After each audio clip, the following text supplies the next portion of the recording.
அகவல்ல நம்ம என்ன படித்து கொண்டு இருக்கிறோம்? இப்போ எந்த வரி உட்பட்டு இருக்கு?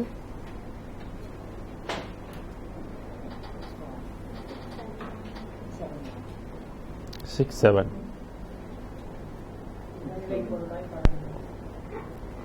என்ன விளங்கிக்கிட்டீங்க இவ்வளோ நாள் பேசுனதுல? என்ன விளங்கியிருக்கு? இகநிலை பொருளாய் பரநிலை பொருளாய் அகமர பொருந்திய அருட்பெரும் ஜோதி. ஸோ இந்த பொருள் என்ற சொல்லுக்கு என்ன என்ன விளங்கி இருக்கிறீங்க சொல்லுங்க, ஒவ்வொரு ஆள் சொல்லுங்க. பொருள்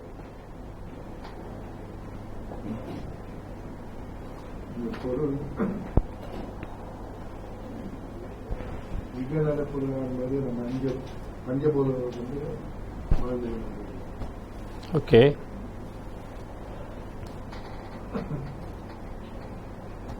இறைவன் பொருளாகவும் இருக்கிறான் அப்படின்னு சொல்லலாமா? இறைவன் அறிவா இருக்கிறாரு, இறைவன் உணர்வா இருக்கிறாரு, இறைவன் ஒளியா இருக்கிறாரு, அப்புறம் இறைவன் பொருளாகவும் இருக்கின்றான். அந்த பொருள்ல மெய்ப்பொருளாகவும் இருக்கின்றான், அதே நேரத்தில் பொய்ப்பொருளாகவும் இருக்கின்றான். அதான் இகநிலை பொருளாய். இகநிலை பொருள் மெய்யா இருக்குதா பொய்யா இருக்குதா? பொய்ப்பொருளாக இருக்குது. அப்ப இகநிலை வாழ்வில் இருக்கக்கூடிய பூமியில் இருக்கிற எல்லா உயிர்களும் மெய்யா பொய்யா? அது பெற்று இருக்கிற உடம்பு மெய்யா பொய்யா? எல்லாமே பொய். பரநிலையிலையும் பொருள்கள் இருக்குதா இல்லையா? இறைவன் பொருளாக இருக்கிறான், அந்த பொருள் உலகமாகவும் இருக்கிறான் இல்லையா? ஒளி வடிவமாக இருக்குது, வெளியாக இருக்குது, அதே நேரத்தில் பொருளாகவும் இருக்குது. மிக மிக நுண்ணிய பொருள். வெளிக்கு வெளி பொருள் வேறுபடுதா இல்லையா? கட்டாயம் வேறுபடும். ஒரு அணுவை உடைத்தால் அது எத்தனை கோடியாக விரிகின்றதோ அத்தனை பொருளாக உலகங்கள் இருக்கின்றது. அதனால தான் அந்த பொருளாகப்பட்டது கடைசியில் எல்லா பொருளையும் கடந்து இருக்கின்ற ஒரு மெய்ப்பொருள், உண்மை பொருள். அந்த பொருள் அழியுமா? அழியாது. அப்படியேப்பட்ட பொருள் எங்கெங்கெல்லாம் பொருந்தக்கூடிய வாய்ப்பு இருக்குது? அகம் அந்த பொருளாக மாறும் இல்லைங்களா? புறமும் அந்த பொருளாக மாறும். வேறு புறப்புறத்திலே அந்த பொருள் கலக்கும், அகப்புறத்திலையும் அது ஜீவன்லையும் அது அந்த பொருள் கலக்கும். அப்படியேப்பட்ட பொருள் கலந்தால் என்ன ஆகும்?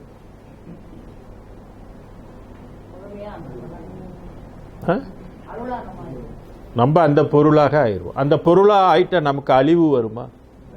அழிவு வராது. இப்போ நம்மளோட எல்லா பொருள்களுக்கும் நாளுக்கு நாள் என்ன உண்டுன்னா அழிவு உண்டு. எல்லா செல்ஸும் என்ன ஆகிட்டு இருக்குது? இறந்துகிட்டு இருக்குது, புதுப்பிச்சுக்கிட்டே இருக்குது, தேய்மானத்தில் போய்கிட்டு இருக்குது இல்லைங்களா? நம்மளோட உடம்பு தேய்மானத்தில் போய்கிட்டே இருக்குது.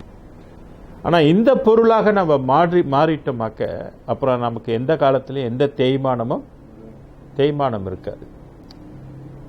அப்படியேப்பட்ட பொருளை எப்படி நம்ம அந்த பொருளாக மாறுவது? இப்போ நம்ம சாப்பிட்ட உணவில் நம்ம ஒரு பொய்ப்பொருளாகவே ஆகிட்டு. இந்த பூமியில் உள்ள உணவை நம்ம எவ்வளோதான் சாப்பிட்டாலும் மெய்ப்பொருளாக நம்ம வருவோமா? வரவே மாட்டோம். பொய்ப்பொருளாகவே தான் ஆகிக்கிட்டே இருக்கும். அப்போ இந்த வாழ்வும் என்ன ஆயிடுது? பொய்யாயிருது. இந்த இன்பங்களும் பொய்யாயிருது. இப்போ நம்ம படிச்சிருக்கிற அறிவும் என்ன ஆயிடுது? எல்லாம் பௌத்திக அறிவெல்லாம் பொய் அறிவாகுது. அப்போ இதே பொய்யில் எவ்வளோ காலம் வாழ்கிறது? திருப்பி திருப்பி யார் வந்தாலும் திருப்பி எத்தனை முறை வந்தாலும் நம்ம என்ன வாழ்வு?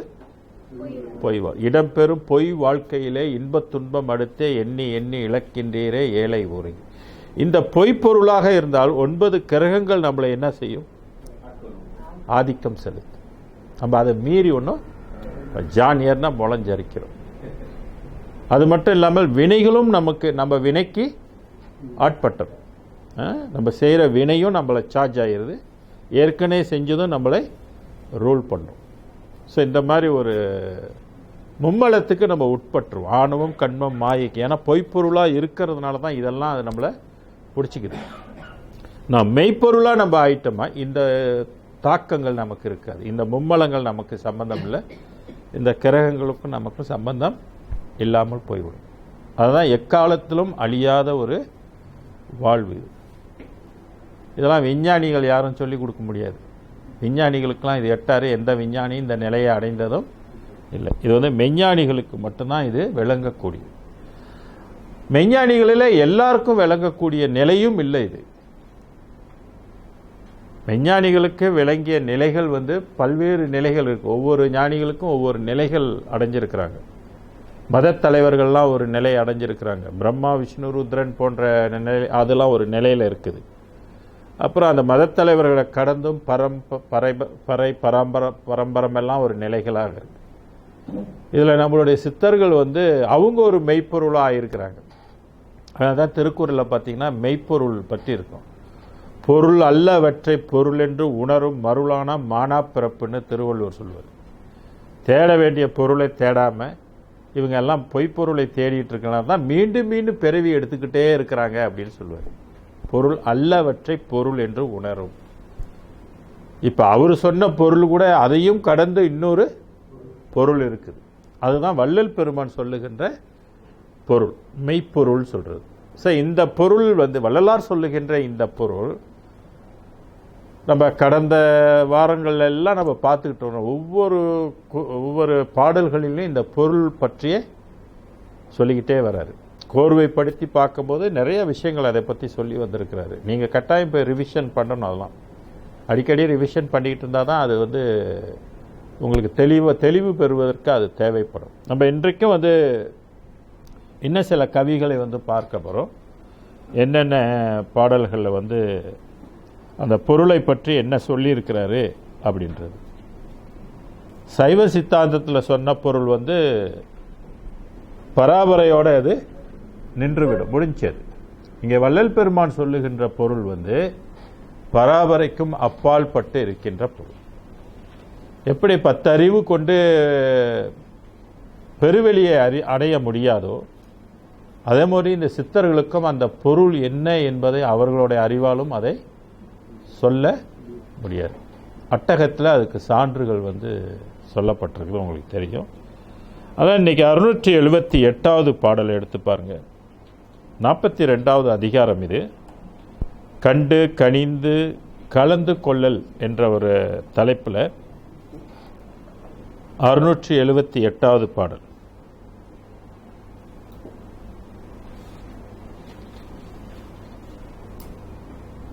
திருத்தகு வேதாந்தமோடு சித்தாந்த முதலாம் திகழ்கின்ற அந்தமெல்லாம் தேடியும் கண்டு அறியா ஒருத்தனை.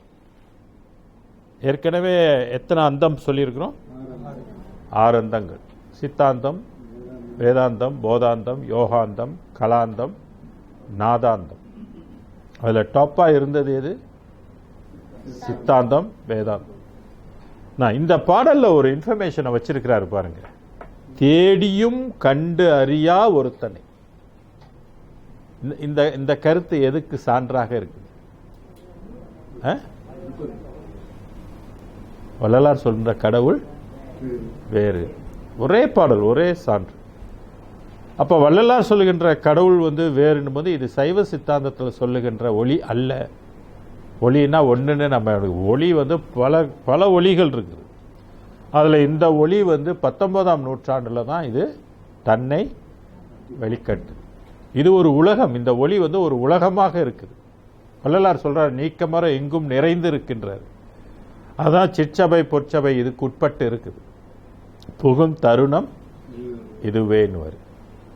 ஆக அந்த முதல்ல இருக்கக்கூடிய அந்த சீர்கள் 2-3 சீரில் சைவ சித்தாந்தத்துக்கு உட்பட்ட கடவுள் இல்லை அப்படின்னு இது தெளிவுபடுத்துது. திருத்தகு வேதாந்தமோடு சித்தாந்த முதலாம் திகழ்கின்ற அந்தமெல்லாம் தேடியும் கண்டறியா ஒருத்தனை உள் ஒளியை ஒளிர் உள் ஒளிக்குள் ஒளியை.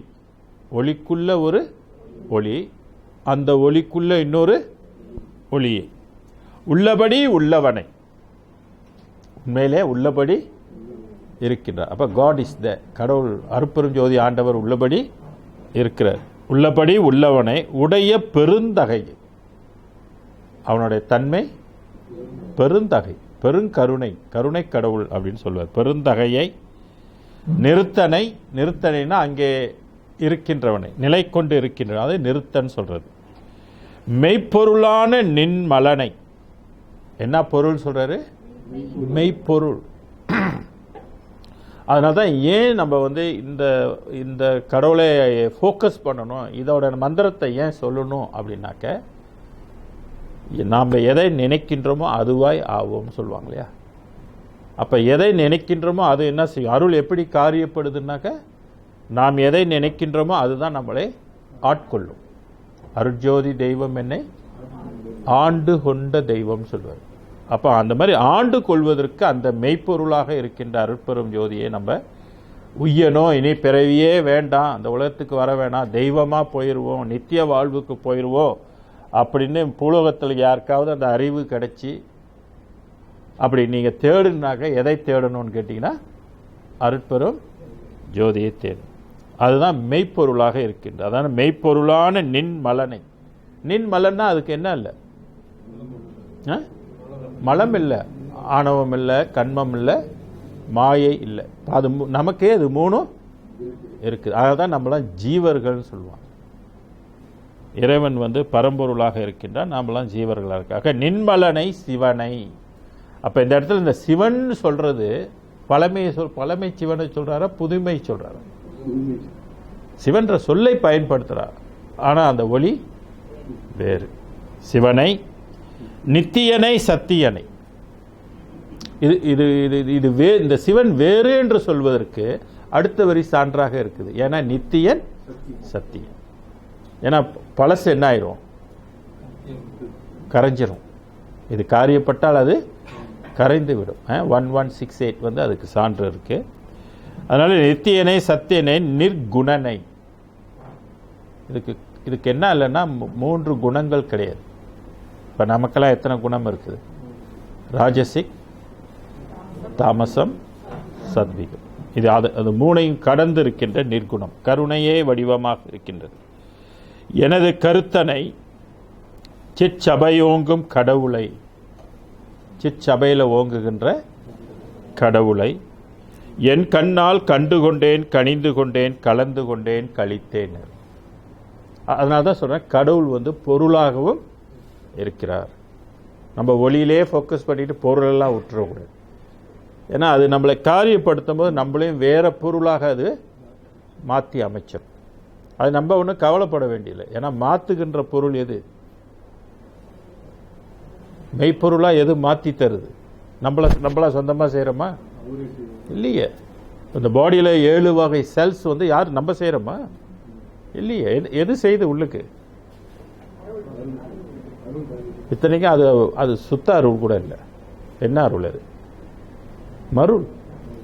மருள் உடம்பு இல்ல. மருள் நெறி சேர் மல உடம்பை அடியாத விமல வடிவாக்கி எல்லாம் செய் சித்தாம்பொருளை தருணமெது தெரிந்து தானே வந்தளித்த தயாநிதியேன் வள்ளல் பெருமான். அப்ப இது மருள் நெறியை செய்யறதுக்கு ஒரு இயக்கம் இருக்கு இல்லையா? அப்ப என்ன நடம்? அது சுத்த நடமா, அசுத்த நடமா? நடம்னா அது ஒரு மைக்ரோ இயக்கம், அது இல்லைங்களா?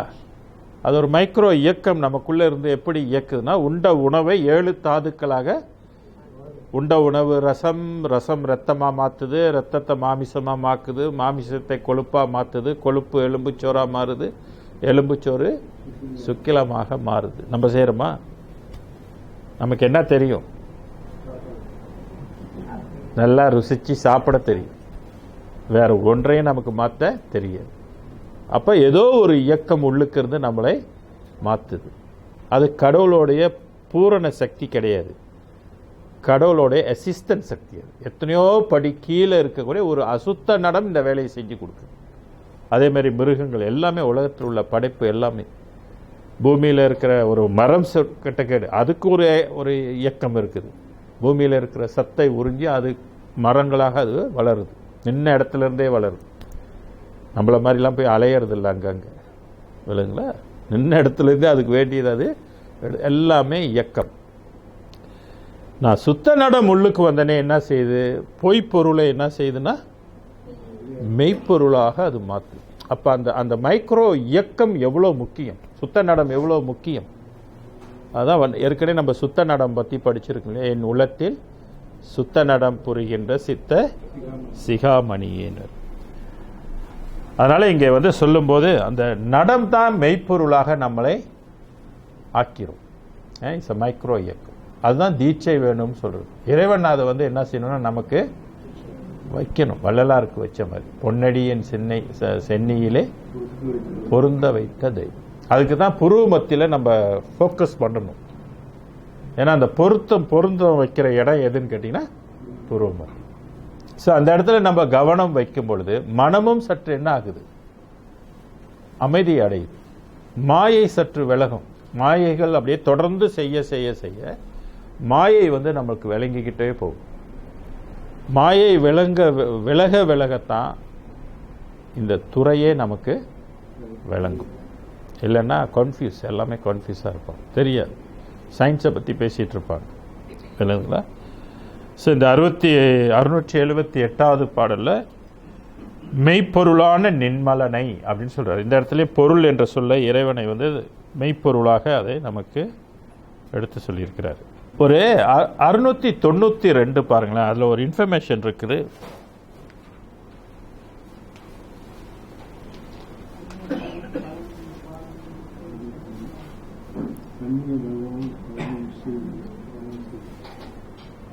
நான் சொன்னேன் அந்த மைக்ரோ சிஸ்டம் எப்படி மாற்றி அமைக்குது அப்படின்றதுக்கு இந்த பாடலில் அந்த சான்று இருக்கிறத பாருங்க. பண்ணிய தவமும். அப்போ வள்ளலார் என்ன செஞ்சாரு? தவம். தவம் என்பது என்ன? நினைக்கிறது. ஒரு இடத்துல உட்காந்து கான்சன்ட்ரேஷன் பண்ணி வேற சிந்தனை இல்லாமல் இறைவனை நினைக்கிறது. புருவ மத்தியில் நீங்கள் அது ஒளியாகவோ வெளியாகவோ தேவைப்பட்ட உருவமாகவோ எப்படியாவது நீங்கள் என்ன செய்யலாம், நினைக்கலாம். அது தவம் என்று பெயர். பண்ணிய தவமும் பலமும். தவம் பண்ணா என்ன கிடைக்கும்? பலம். என்ன பலம்? ஆத்மா பலம். 3 வேளை சாப்பிட்டாக்கா ஆத்மா பலம் வராது. இப்போ பாருங்க, இது மாதம் என்ன மாதம்? மலாய்க்காரர்களுக்கு வசா, ரமடான் மாதம் இல்லைங்களா. ஏன் ரமடான் மாதம் அவங்க மதத்தில் அது வச்சிருக்கிறாங்க? ஏன் போசா வச்சிருக்கிறாங்க? ஆக்சுவலி இது ஒரு பயிற்சி, தவத்துக்குரிய ஒரு பயிற்சி. நீங்கள் காலையிலேருந்து சாயந்தரம் வரைக்கும் ஒன்றும் சாப்பிடாம இருந்தீங்கன்னா உங்களுடைய ஆத்மாவுக்கு ஒரு பலம் ஏற்படும். காந்தியெல்லாம் பாருங்க, ஒரு காரியத்தை வெற்றி அடையணும் அப்படின்னு சொன்னாக்க காந்தி என்ன பண்ணுவார்? ஃபாஸ்டிங் பண்ணுவார். ஏன் ஃபாஸ்டிங் பண்ணாக்க ஆத்மாவுக்கு பலம் கிடைக்கும். அப்போ அந்த குறிக்கோள் ஆத்மா ரீதியில் அவங்க அதை ஸோ ஆத்மா ரீதியில் அந்த ஒரு குறிக்கோளை நீங்கள் வைக்கும்போது ஆண்டவன் அதற்கு அனுக்கிரகம் புரிவார். ஃபாஸ்டிங்கில் உள்ள ஒரு பெரிய சீக்ரெட் இதுதான். நம்மளுடைய சித்தர்கள் எல்லாம் பார்த்தீங்கன்னா கடுமையான தவம் செஞ்சவங்க எல்லாமே ஃபாஸ்டிங் இருப்பாங்க. வள்ளலார் கூட மாத கணக்கில் ஃபாஸ்டிங் இருப்பார். கொஞ்சம் தான் சாப்பிடுவாங்க இல்லைங்களா. ஏன்னாக்க அதிகமாக சாப்பிடும்போது எந்த இயக்கம், எந்த உடம்பு வளரும்? அன்ன உடம்பு வளரும். 3 வேளை சாப்பிடும்போது நம்மளோட பிரெயின் லெவல் இருக்குல்ல, பேத்தா, அல்ஃபா, தீட்டா, டெல்டான்னு, அதில் எந்த லெவலுக்கு போயிடும்? பேத்தாவுக்கு போயிடும். ஸோ பேத்தாவில் ஆத்மாவுக்கு சார்ஜ் கிடைக்குமானா சார்ஜ் கிடைக்காது. பாடிக்கு சார்ஜ் கிடைக்குமானா பாடிக்கு சார்ஜ் கிடைக்கும். ஸோ அது என்ன ஆகும்? பாடியில் இருக்கிற சக்திகளை இழக்கும். ஸோ ஃபாஸ்டிங்கில் ஆட்டோமேட்டிக்காக என்ன செய்யணும்? ஆத்மாவுக்கு சார்ஜ், ஆத்மா செக்ஷனுக்கு உள்ளது. ஏன்னா இறைவன் சாப்பிட்டுட்டு இருக்கிறாரா? இறைவன் சாப்பிட்டுட்டு இல்லை. அப்போ நம்மளும் சாப்பிடலன்னும் போது என்ன ஆகுதுனாக்கா ஆத்மாவுக்கு பலம் வருது இல்லைங்களா. அது ஒரு கொஞ்சமாக இதை வளர்த்துக்கிட்டு உள்ளுக்கு அதை வளர்க்கணும். அந்த ரெண்டுக்கும் பேலன்ஸ் இருக்கணும். ஒரேடியாக சாப்பிடாம இருந்தாலும் என்ன ஆயிரும்? உடம்பை நம்ம இழந்துரும். அப்போ உடம்புக்கு ரொம்ப ஆக்கம் கொடுக்காம இந்த ஆத்மாவுக்கு ஆக்கம் கொடுப்பதற்காக அந்த தவம் ரொம்ப முக்கியம். ஃபாஸ்டிங்லாம் ரொம்ப முக்கியம். அந்த பயிற்சிக்காக தான் அவங்க மதத்தில் அதை நமக்கு வைத்திருக்கிறாங்க. ஃபாஸ்டிங்கில் என்னென்னலாம் பெனிஃபிட் இருக்குதுன்னு கேட்டிங்கனாக்கா நிறைய பெனிஃபிட் இருக்குது. உடம்புல இருக்கிற முதல்ல கொழுப்பு அசுத்தங்கள் எல்லாம் பாடி என்ன செய்யணாக்க எல்லாத்தையும் டிஸ்சார்ஜ் பண்ணிவிட்டோம், பேர்ன் பண்ணும். கேலரிஸ் கொழுப்பு. இன்னைக்கு நிறைய பேர் செத்து போகிறதுக்கு காரணம் ஹார்ட் அட்டாக், கொழுப்பு தானே. ஸோ கொழுப்புகளை உண்டு பண்ணுற உணவுகள்லாம் எது?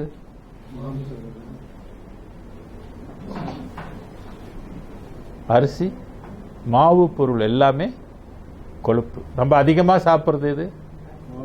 மாவு பொருள். கச்சா இறைச்சி இதெல்லாம் கம்ஸ் அண்டர் புரோட்டீன், சரிங்களா? ஸோ நம்ம மாவு சத்து அதிகமாக போக போக கண்டிப்பாக கொழுப்பு கூடும். ஸோ கொழுப்பு அதிகமாக கூடும்பொழுது என்ன ஆயிரும்னாக்க அதுவே மரணத்துக்கும் நோய்களுக்கெல்லாம் அது காரணமாக இருக்கும். அதனால் நம்ம வந்து பாடியை வந்து கொழுப்பு அதிகமாக ஏறாமல் எல்லாம் ஒரு ஒரு அளவோடு இருந்துக்கணும், அளவுக்கு எதுவுமே மிஞ்சக்கூடாது அப்படின்றது.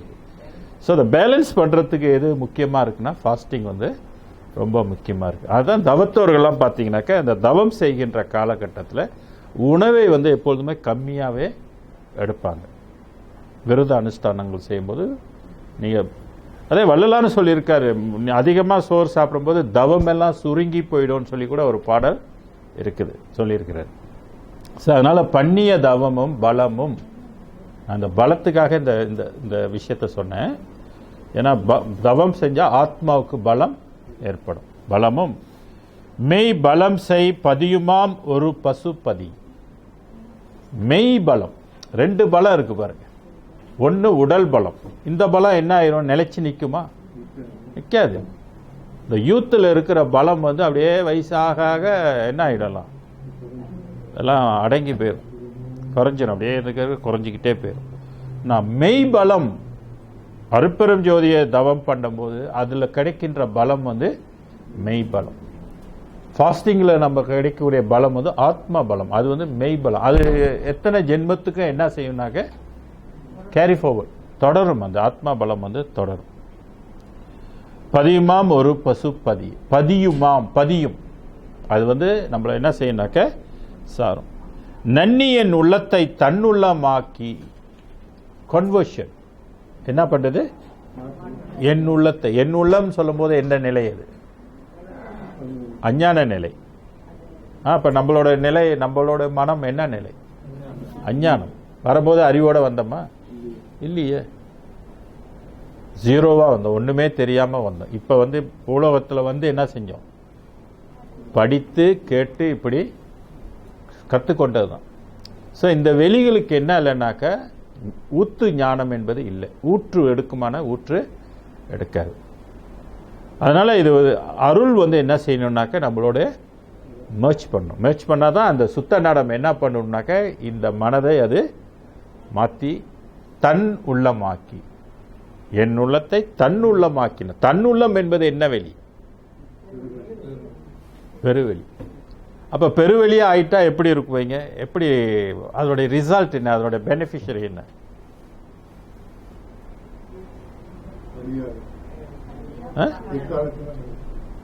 எக்காலத்தில் அழியாது. ஓகே, வேற தெரியுமா உங்களுக்கு? அந்த வெளியே ஆயிட்டாக்க என்னென்ன பெனிஃபிட் இருக்குது அதுல?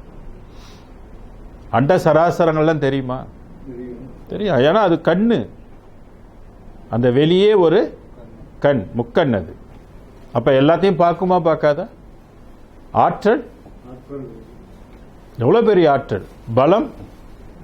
அகவல்ல நம்ம படிக்கணும்ல, எம்பலம் என எத்தினோர்க்கு அம்பலத்து ஆடல் செய் அருட்பெரும் ஜோதி. அப்புறம் கவி பொழியுமா? செத்தவர்களே எழுப்ப முடியும். ஏன்னா நீங்க இந்த பூமியில உள்ளவங்க இல்லை. எப்ப நம்ம வெளி மாறிச்சோமோ ஆட்டோமேட்டிக்கா நம்ம இந்த பூலோகத்தார்கள் அல்ல. எந்த வெளிக்குரியவங்க? பெருவெளிக்குரியவங்க. இது இப்படி ஒரு சிஸ்டம் இருக்குது நம்ம பாடிக்குள்ள. இப்படி ஒரு சிஸ்டம் இருக்குத நீங்க தெரிந்து கொள்ளணும். என்னென்ன வேலை பண்ணுது இந்த உடம்புக்குள்ள இருக்கிற எவ்வளோ சிஸ்டம்கள் இருக்குது. உலக ரீதியில் உள்ள உலகியல் வாழ்க்கைக்கு ஒரு சிஸ்டமே மிகப்பெரிய சிஸ்டம். இதுக்கு அப்பால் பட்டு இன்னொரு சிஸ்டம் வந்து பொருந்துனுச்சுனாக்கா நம்மளை கடவுளாக ஆக்கிவிட்டோம். அதனால தான் வள்ளல் பெருமா அருட்பெரும் ஜோதி ஆனேன் அரையப்பா முரசு மேர்ச் ஆயிட்டோன்னு சொல்லுவேன். நானும் இறைவனும் மேர்ஜ் ஆயிட்டோம், நான் வேற உலகத்துக்கு வந்துட்டேன்னு சொல்லுவேன். ஸோ இதெல்லாம் வந்து எது காரியப்படுத்துதுனாக்கா அந்த நடம் காரியப்படுது.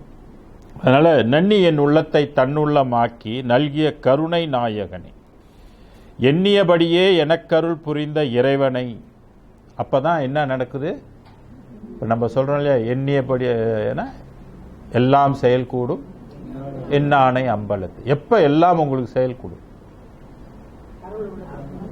அந்த உள்ளம் வெளியாக மாறிடுச்சுனாக்க, எப்போ இறைவன் உள்ளுக்கு புகுந்து நம்மளோட மனம் இல்லாமல் வேற வெளியாக மாற்றிட்டாரோ, அப்போ அந்த வெளியிலிருந்து நீங்கள் என்ன நினைத்தாலும் எல்லாம் செயல் கூடும். அப்போ தான் அந்த செத்தவர்களையும் என்ன செய்ய முடியும்? எழுப்ப முடியும். எல்லாம் எதுவுமே நீங்கள் செய்ய முடியும். இன்னதுன்ட்டு ஒன்று இல்லை. அதான் எண்ணியபடியே எனக்கருள் புரிந்த இறைவனை மறைமுடி இளங்கும் தன்னிய விளக்கை. மறைமுடி என்பது மறைகள் சொல்லுகின்ற, வேதத்தில் சொல்லுகின்ற அந்த இறைவனை, தன்னிய விளக்கை, குளிர்ந்த விளக்கை. விளக்கு என்பது இங்கே ஜோதியை தான் குறிக்கும். தன்னிகர் இல்லா தந்தையை கண்டுகொண்டேனே. அப்போ தான் யாரை பார்க்க முடியும்? ஃபாதரை பார்க்க முடியும். இந்த 2 நாளைக்கு முதல்ல எல்லாரும் என்ன கொண்டாடினாங்க? ஃபாதர்ஸ் டே. இந்த ஃபாதர் வேற, இவர் சொல்கிற ஃபாதர் வேற. இந்த ஃபாதரு இங்கே உள்ளதுக்கு நமக்கு வேண்டியதெல்லாம் சொல்லி கொடுப்பாரு, வேணுதுங்களா? ஆனால் நம்மளை கடவுளை ஆக்கிறதுக்கு இவருக்கு ரைட்ஸ் கிடையாது. கடவுள் அதை கொடுக்கல. எடுக்கேஷன் வேணும்னா, பூலோக எடுக்கேஷன் வேணுமா கொடுக்கலாம். அந்த சர்டிஃபிகேட்டை வச்சுட்டு பிஹெச்டிலாம் வச்சுட்டு கடவுள் உலகத்துக்கு போக முடியாது. அப்போ இந்த தந்தையை நம்ம தெரிஞ்சிருக்கணும். இவர் எல்லாருக்கும், கண்ணதாசன் அழகாக ஒரு பாட்டு எழுதியிருக்கார், எல்லாருக்கும் தந்தை ஒருவன்ட்டு. எல்லாருக்கும் தந்தை என்னமோ ஒரு பாட்டு இல்லையா அது? பிள்ளைக்கு தந்தை ஒருவன், நம் எல்லோருக்கும் தந்தை இறைவன். பாருங்க, இங்க இருக்கிற சாரம் இப்படியே அங்க வருது. பிள்ளைக்கு வருவதற்கு ஒரு தந்தை, போறதுக்கு ஒரு தந்தை. ஏன்னா இந்த தந்தைக்கு நம்மளை போக வைக்க முடியாது. அப்ப நம்ம உண்மை தந்தை யாரை தெரியணும்னாக்க, தாயாகவும் இருக்குது, தந்தையாக. அதான் தாயாகி தந்தையுமாய் தாங்குகின்ற தெய்வம். இதை மறந்தா முடிஞ்சது, அவ்வளவுதான், ஏற்பு தான். யாருக்கெல்லாம் இந்த தந்தை இன்னும் தெரியலையோ கிடைக்கலையோ, செத்துக்கிட்டே தான் இருக்கணும், வழியே கிடையாது. என்னைக்கு இந்த தந்தையை தெரிஞ்சு, எந்த ஜென்மத்தில் இந்த தந்தையை தெரிஞ்சு தாயை தெரிஞ்சு பிடிச்சிக்கிட்டோமோ, அன்னைக்கு தான் நீங்கள் படி ஏறுறீங்க. ஏறும் வழி இது ஒன்று தான், மேலேறும் வீதி, மற்றைய வீதிகள். நீங்கள் எந்த மதத்தில் இருந்தாலும் சரி, எந்த சமயத்தில் இருந்தாலும் சரி, எந்த மார்க்கத்தில் இருந்தாலும் சரி, எந்த குருவை வணங்கினாலும் சரி, எல்லாமே என்ன வரும்? கீழே தான். உண்மை கடவுளாகப்பட்ட இந்த 19th செஞ்சுரியில் வந்த ஒரு பெரிய அதிசயம் இதுதான். இதை பிடித்து கொண்டால் தான் ஏறுமுகம், மற்றதெல்லாம் இறங்க முகம். ஆனால் இப்படிப்பட்ட தன்னிய விளக்கை தன்னிகர் இல்லா தந்தை. அப்போ 6 அந்தத்துக்கும் இது நிகர் கொண்டு வர முடியுமா? முதலே சொல்லிட்டார் இல்லையா, 6 அந்தத்துக்கும் இது எட்டாதுன்னு. இப்போ 6 அந்தத்துக்கு உட்படாதது, தனக்கு நிகர் இல்லை, கம்பேரபிள் பண்ண முடியாது. மற்ற தெய்வங்களையும் இதோட வைத்து கம்பேரபிள் பண்ண முடியும். ஓகே, இப்போ நீங்கள் போங்க 704.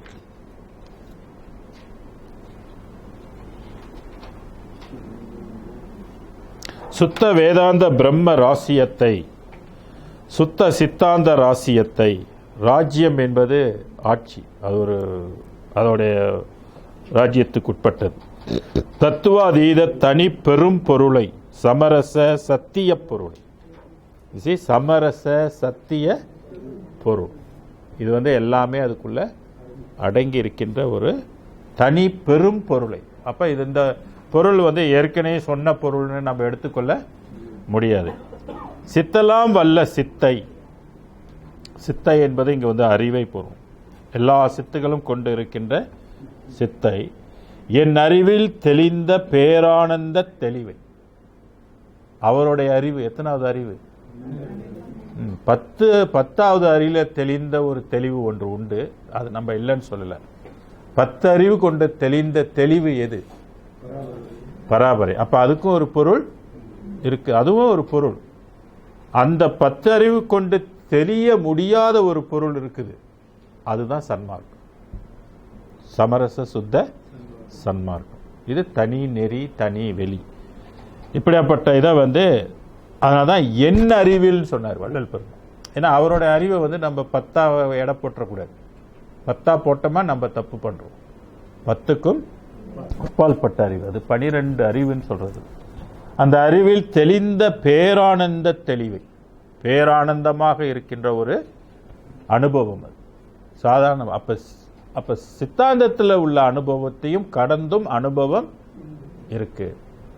நம்ம அதுதான் முடிவுன்னு பேச முடியாது. அது பேரானந்தத்தில் இருக்கக்கூடிய ஒரு அறிவாக இருக்கின்றது. வித்த மா வெளியை, அது ஒரு வெளியாக இருக்கின்றது. சுத்த சித் சபையின் மெய்மையை கண்டு கொண்டேனே. அப்ப வெளியாகவும் இருக்குது, அதே நேரத்தில் பொருளாகவும் இருக்கின்ற அந்த வெளியை நான் கண்டு கொண்டேனே அப்படின்னு சொல்றாரு. இதுல பொருளை பற்றியும் சொல்லியிருக்க. 716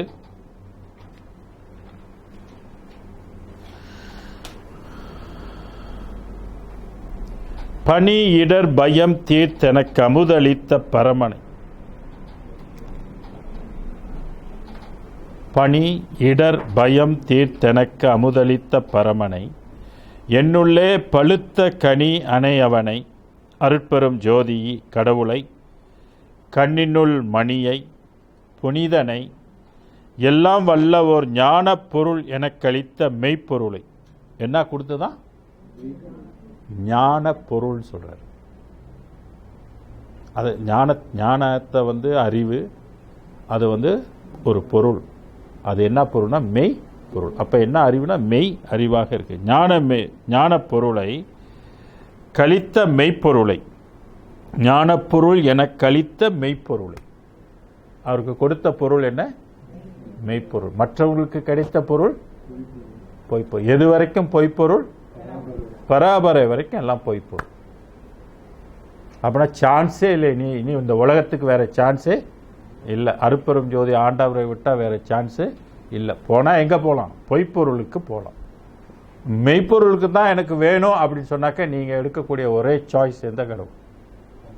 அருட்பெரும் ஜோதி. ஸோ அதை என்ன செய்யணும்? இருக, அதான் ஆடாதீர் சற்றும் அசையாதீர், வேறொன்றை நாடாதீர், பொய்யுலகை நம்பாதீர். ஏன்னா ஏன் அந்த பொய்யுலகை நம்பாதீர்னாக்க அந்த பொருள் என்ன பொருள்? எல்லாம் பொய்ப்பொருள். கடவுளோட படைப்பின் அதிசயத்தை நீங்க புரிஞ்சுக்கொள்ளணும். எல்லாம் கடவுள் தான் படைச்சான் அப்படின்னு நினைச்சா யார் ஏமாந்து போவா? சொல்லுங்க. நம்ம ஏமாந்து போயிட்டு இருப்போம். அவனோட படைப்பின் ரகசியத்தை நம்ம தெரிஞ்சு, அதுக்குத்தான் நீ வேதம் படிக்கணும். எது வரைக்கும் பொய்யா இருக்குன்றது கண்டுபிடிக்கணும் இல்லையா? பொய் நெறி அனைத்தினும் புகுத்தாது என செந்நெறி செலுத்திய சிற்றபை சிவமே. அப்ப எல்லாம் பொய்த்து போயிடுச்சு இல்லையா? எவ்வளி மெய்வழி என்பவேதாகமும் அவ்வழி எனக்கருள் அருட்பெரும் ஜோதி. இவருக்கு கிடைச்ச வேதாகமம் மெய். நம்ம அடைஞ்சிக்கணும். எல்லாம் இருக்குது, பழசு, தொன்று தொட்டு வந்தது அப்படின்னு நினைச்சா நம்ம ஏமாந்து பூமியிலே கடக்க வேண்டியதான். உயரத்துக்கு வர வழியே கிடையாது. ஆக கடவுளை கண்ணுள் மா மணியை, புனிதனை, எல்லாம் வல்ல ஓர் ஞான பொருள் எனக் கழித்த மெய்ப்பொருளை, தனியனை. ஏன் தனியனைன்னாரு? தனி. இப்போ ஏன் நம்மளை தனித்திரு? தனித்திருன்னா அப்ப எந்த வெளிக்கு போகணும்? பெருவெளிக்கு போனாதான் தனி.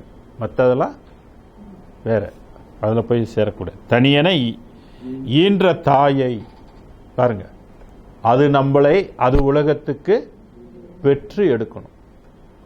பூமியில் இருக்கிற தாய் நம்மளை, இந்த ஒரு பெண் இந்த உலகத்துக்கு நம்மளை பெற்று எடுத்தாங்க. இத்தனைக்கும் அந்த தாய்க்கு உடம்பெல்லாம் செய்ய தெரியாது,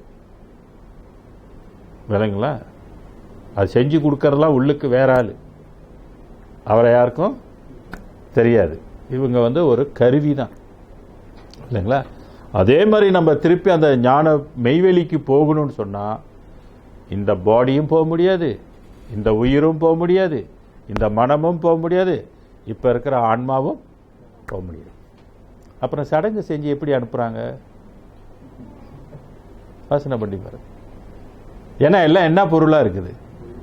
பொய்ப்பொருளா இருக்குது. அப்ப பொய்ப்பொருளை சடங்கியல் செஞ்சு அதை போய் சொர்க்கத்துக்கு அனுப்ப முடியுமா? நல்லா யோசனை பண்ணி பாருங்க. பெருமான் ஏன் இதெல்லாம் வேண்டான்றாரு? யாரோ சுத்தல்ல விட்டுட்டு இருக்கிறாங்க, நம்மளும் அதை ஏமாந்துக்கிட்டு நம்பிக்கிட்டு எல்லாம் செஞ்சுக்கிட்டு இருக்கிறோம். ஒரு சாட்டிஸ்ஃபேக்ஷன், அவ்வளோதான். ஒரு பொழப்பு ஓடிக்கிட்டு இருக்குது. ஆன்மா போய் சேருதான்னா ஆன்மா சரி. அதனால தான் வள்ளலார் என்ன சொன்னார்? அதெல்லாம் வேண்டாம், விட்டுட்டு என்ன செய்ய சொன்னார்? அருளை சம்பாதிங்க, அருளை பெற முயற்சி செய்யுங்க. நீங்கள் போக வேண்டிய இடத்துக்கு அருள் உங்களை கூட்டி கொண்டு போய் சேர்த்துரும். டோன்ட் வாரின்னாரு. நான் சொல்கிற மாதிரி அருளை நீங்கள் சம்பாதித்துக் கொள்ளுங்க, காலம் உள்ள போதே சம்பாதித்துக் கொள்ளுங்க. அப்போ அந்த அருளை எந்த வழியில் சம்பாதிக்கிறதுன்னு ஒரு கேள்வி இருக்கு. யார் என்ன கடையிலேயே விற்கிது போய் வாங்கிட்டு போட்டுக்கிறதுக்கு? எங்கே இருக்குது அருளை சம்பாதிக்கணும்னா நீங்கள் திருப்பி எங்கே வரணும்? உயிர்களுக்கு நீங்கள் தொண்டு செய்யணும். உயிர்கள் பால் உங்களுக்கு கருணை இருக்கணும். கடவுள் எல்லா உயிரிலையும் இருக்கிறான்ற அந்த கான்செப்ட் உங்களுக்கு வரணும். எனக்குள்ள மட்டும்தான் இருக்கிறாரு, நம்ம அப்படி இல்லை. இப்போ எல்லாம் நமக்கு எப்படி வச்சுட்டாங்கன்னா, கடவுளை தூக்கி எல்லாம் வெளியில் வச்சுட்டாங்க. கடவுள்னா ஓ இந்த கோயிலில் இந்த சாமி இருக்கிறாரு, இந்த கோயிலில் இந்த சாமி இருக்கிறாரு, இந்த கோயிலில் இந்த சாமி, எல்லாம் எங்கே போயிடுச்சு? வெளியில் போயிடுச்சு. எல்லாம் மென்மேட் தெய்வமாக இருக்குது. மனிதனால் செய்யப்பட்ட, அது சில சித்தர்கள்லாம் பாடியிருக்கு. அதாவது சில பேருக்கு வந்து அஞ்ஞானம் போகாதுன்னு சொல்லுவார். வேதம் படித்தா தானே அஞ்ஞானத்திலேருந்து நீங்க முடியும். வேகம் படிக்கலைனாக்கா அஞ்ஞானத்துக்கு அது போகாது. ஒளியிட்ட கற்சிலையில் உண்டோ உணர்ச்சினர், உலகத்தின் மூடர்களுக்கு உண்டோ உணர்ச்சி. புலியிட்ட செம்பிற் குற்றம் போமோ, அஞ்ஞானம் போகாது மூடருக்கு என்று ஆடாய்ப்பாம்பேன்னு சொன்னார். மென்மெட்டில் வந்து மெய் உணர்ச்சி வருமா? வராது. ஆனால் நமக்குள்ள என்ன வரும்? மெய் உணர்ச்சி வரும். வள்ளலாருக்கு வந்துருச்சு, என் உள்ளத்தை தன்னுள்ளமாக்கி. அப்போ அவரோட உள்ளத்தில் யார் வந்துட்டார்? கடவுள் வந்துட்டார். அப்போ கடவுளை நம்ம எங்கே பார்க்க முடியும்னாக்க இன்டர்னல், நமக்குள்ள கடவுள். இந்த வெளிகளை எல்லாம் கடந்தா என்ன ஆயிரும்? கடவுள் எங்கே வந்துடுவார்? நமக்குள்ளே வந்துடுவார். ஸோ கடவுள் அப்படி தான் டிசைன் பண்ணியிருக்காரு. என்னைக்காவது உனக்குள்ளே கடவுள் வரணும் அப்படின்னு தான் நமக்கு டிசைன் பண்ணி அனுப்பியிருக்கிறார். ஸோ அதுக்கு முயற்சி வேணும் இல்லையா? சும்மா தெரியுமா? எவ்வளோ பெரிய முயற்சி வேணும். ஸோ அந்த முயற்சிகளெல்லாம் நம்ம தெரிஞ்சுக்கொள்ளணும். ஆக புனிதனை எல்லாம் ஒரு ஞான பொருள் என கழித்த மெய்ப்பொருளை தனியனை என் தாயை என் உரிமை தந்தை. வள்ளலார் என்ன சொல்றாரு? உரிமைன்றாரு. அவருக்கு உரிமை இருக்குன்னா அப்ப நமக்கும் உரிமை இருக்கா இல்லையா? நீங்க உரிமையை ஆக்கி கொள்ளணும். ரொம்ப பேர் இன்னும் உரிமையை ஆக்கி கொள்ள, உலகத்துல கோடிக்கணக்கான மக்கள் பிறந்திருக்கிறாங்க, வாழ்ந்து கொண்டிருக்கிறாங்க. இன்னும் அருட்பெரும் ஜோதியை உரிமையாக ஆக்கிக்கொள்ள. இதுவும் எப்படி இருக்குது? ரெண்டு தட்டி நான் தான் உள்ளுக்கு இருக்கிறேன், என்ன கொஞ்சம் கவனின்னு இது சொல்லுதா? இதுவும் எப்படி இருக்குதுன்னா தெரியாத மாதிரி இருக்கு. தெரியாத மாதிரி இருக்கு. நீ எதையோ கும்புறியா, கும்பிட்டுட்டு போ. நீ என்னைக்கு தெளிவு பெற்று என்னை நீ கும்புறியோ அப்ப நான் உன்னை கண்டுக்கிறேன். இதை நல்ல வேளை நம்ம வேதம் படித்தோம். வேதம் படித்ததுனால இந்த உண்மை நமக்கு தெரியுது. இதையும் படிக்கலைன்னு வச்சுக்கங்க, நம்மளும் முனியாண்டி சாமி தான். காளி ஏத்தா கோழி ஏத்தான்ட்டு எதையாவது செஞ்சுக்கிட்டு இருப்போம். சரி, அடுத்த பாடலுக்கு போகணும். 729. ஒவ்வொரு பாடல்கள்லாம் அந்த பொருளுக்கு எப்படி பெருமான் விளக்கம் கொடுக்கிறாரு, எப்படி அதை அமைத்திருக்கிறாரு, அந்த பொருளை என்ன எப்படிலாம் சொல்ல வர்றாருன்னு நீங்க அதை கண்டுபிடிச்சிக்கணும். எப்பொருளும் எவ்வுயிரும் எவ்வுலகும் விளங்க விளக்கிடுவான் தன்னை. எப்பொருளும், ஏன்னா எப்பொருளும்னாக்கா அது ஒரு பொருளா இல்லை, அது பல கோடி பொருளாக இருக்கு. அப்ப அந்த பொருள்களை விளக்கிக் கொள்வது என்பது சாதாரண நம்ம அறிவுக்கு அது எட்டாதது ஒன்று. ஆக எப்பொருளும் எவ்வுயிரும், உயிர் என்பது கூட ஒரு உயிர் இல்லை, உயிர்களிலே பலவிதமான உயிர்கள் இருக்குது. அதுல வந்து 3 கேட்டகரியா பிரிச்சிடலாம் உயிர்களை. பக்குவம், பக்குவம் அண்ட் அபக்குவம். ஆன்மாவிலையும் அதே மாதிரி தான். ஆன்மாவிலையும் பக்குவ ஆன்மா, அபக்குவ ஆன்மா, பக்குவ ஆன்மா. அப்ப எல்லாமே ஒன்றும் இல்லை. சில ஆன்மா நல்லா முதிர்ச்சி அடைஞ்சு வருது, சில ஆன்மா போன ஜென்மத்திலே தவம்லாம் பண்ணி வருது, சில ஆன்மாக்கள் வந்து தேவர்களா இருந்து வருது. இல்லைங்களா? அப்போ வரக்கூடிய ஆன்மாக்கள் எப்படி இருக்கும்? இப்போ வள்ளலார் கூட அருட்பெருஞ்சோதி கலந்த ஆன்மாவா அவர் உலகத்துக்கு வர்றார். எப்படி இருப்பார்? அவருடைய வாழ்க்கை எப்படி இருக்கும்? அவருடைய சிந்தனை எப்படி இருக்கும்? அவருடைய தேடல் எதுவாக இருக்கும்? வித்தியாசம் இருக்கு இல்லையா? ஸோ பக்குவ ஆன்மா. இப்போ நம்ம பக்குவப்பட்டோம்னு சொன்னோமா, அடுத்தடுத்து வர ஜென்மங்களும் நம்மளும் எப்படி இருக்கும்? பக்குவ ஆன்மாவாக இருக்கும். அதனால தான் நம்ம கொஞ்சம் வழிபாடு செய்யணும், தவம் செய்யணும், ஜீவகாருண்யம் இருக்கணும். எவ்வளோக்கு இரக்கம் நம்ம வழிபாடாக செய்கின்றோமோ அது நமக்கு அடுத்தடுத்த ஜென்மத்துக்கும் துணையாக வரும். அதுதான் வளர்ச்சியாக இருக்கின்றது. ஆக எப்பொருளும் எவ்வுயிரும் எவ்வுலகும், அப்போ உலகங்களும் கோடா கோடி உலகங்கள், எவ்வுலகும் விளங்க விளக்கிடும் வான் தன்னை. எப்போ இந்த வெளியாக நம்ம ஆயிட்டோமோ, அருட்பெரும் வெளியாயிட்டோமோ, நமக்கு எல்லாமே விளங்கும். அதுதான் பெருமான் சொல்றாரு, எல்லா உயிரும் என் உயிர் ஆயின, எல்லா உலகமும் என் உலகம் ஆயின. வள்ளலார் நினைச்சாருன்னா எந்த உலகத்திலையும் போய் அவர் வாழ முடியும், எந்த உலகத்துக்கும் அவர் செல்ல முடியும். ஆக விளக்கிடும் வான் தன்னை. அதுதான் விஞ்ஞானிகளுக்கு எட்டாததெல்லாம் இந்த மெஞ்ஞானிகளுக்கு எட்டும். ஏன்னா ஒன்ஸ் அந்த பொருளாக நீங்கள் ஆயிட்டீங்கன்னா உங்களுக்கு எல்லாமே ஆட்டோமேட்டிக்காக விளங்கும். அதுக்கு தனியாக கருவிகள் எதுவும் தேவையா? கருவிகள் தேவையே இல்லை. அந்த அறிவை கொண்டு நம்ம எல்லாமே விளங்கி கொள்ளலாம். செப்பெரிய பெரிய ஒரு சிவபதி, செப்புவதற்கு அரிய பெரிய ஒரு சிவபதியை, சிவகதியை, சிவபோகத்தை துப்புரவு பெற எனக்கு அருளமுதம் துணிந்தளித்த துணை. துப்புரவுனாக முழுமையாக, கொஞ்சம் கொடுத்து கொடுக்காம இருக்கு. ஏன்னா மற்றவங்களுக்கெல்லாம் முழுமையாக கிடைக்கல, வள்ளல் பெருமானுக்கு தான் முழுமையாக கிடைத்தது. துப்புரவை பெற எனக்கு அருளமுதம் துணிந்தளித்த துணை. இறைவனை என்ன கொடுக்கணும்? அருள் அமுதம். இது வான்வெளியில் இருக்கின்ற அமுதம். இந்த உணவு குறையும் போது அந்த உணவு அவர் ஊட்டுவார். வள்ளலார் நீ கொடுக்கலன்னா நான் செத்து போறேன் அப்படின்னு கூட இருந்தார். கடல் ஊட்டுனார். மேக்சிமம் இழைச்சிட்டாராம். மேக்சிமம் இதுக்கு மேலே இழைக்கிறதுக்கு என் உடம்புல ஒன்றுமே இல்லைன்றார். அப்படின்னா எப்படி இருந்திருப்பார்? அந்த உடம்பு எப்படி இருந்திருக்கும்? அப்படின்னா உயிர் போக போகுது. அமுதத்தை கொண்டாந்து கொடுத்தாராம், ஊட்டுனாராம் உள்ளுக்கு. ஊட்டுனா எல்லா உடம்பும் அப்படியே திருப்பி என்ன ஆகுதான்? எல்லாம் திருப்பி எல்லாமே ஆற்றல் வருதான், அறிவு வளருதான், என்னென்னமோ வளருதுன்றாரு. நம்மளும் இந்த உணவை சாப்பிட்டு சாப்பிட்டு சாப்பிட்டு இருக்கிற பவர்லாம் என்ன ஆகிக்கிட்டே இருக்குது? குறைஞ்சிக்கிட்டே தான் இருக்கு. அப்போ ஸ்டாண்ட் பையாக அந்த உணவு இருக்குது. எத்தனை கோடி யுகங்கள் சென்றாலும் அந்த உணவு கெட்டு போகுமானா கெட்டு போகாது. நம்ம இன்னைக்கு சமைச்சதை கெட்டு போகாமல் இருக்கணும்னா எங்கே வைக்கணும்? ஐஸில் வைக்கணும். அவர் என்ன ஐஸ் பெட்டி வச்சிருக்கிறாரோ தெரியல, உலகமே ஐஸ் பெட்டி மாதிரி வச்சிருக்கிறாரு. அந்த அமுதம் கொஞ்சம் கூட குறையாது. ஆனால் யாருக்கு கிடைக்கும்? சன்மார்க்க, சுத்த சன்மார்க்கத்துக்கு உள்ள ஃபுட் அது, ரிசர்வ் பண்ணப்பட்ட ஃபுட் அது, வேற யாருக்குமே கொடுக்கல. வள்ளலார் தான் முதல்ல அந்த உணவை உட்கொண்டார். அந்த அமுதத்தை உட்கொண்டு தான் அவருடைய உடம்பு இவ்வளோ பெரிய தன்மைக்கு வளர்ந்தது என்று சொல்வார். ஆக துணிந்து அளித்த துணையை என்றன் அப்பனை சிற்றம்பலத்தின் அருட்பெரும் ஜோதியை பெற்றேன் அச்சோ அச்சோனர் வியந்து சொல்றது.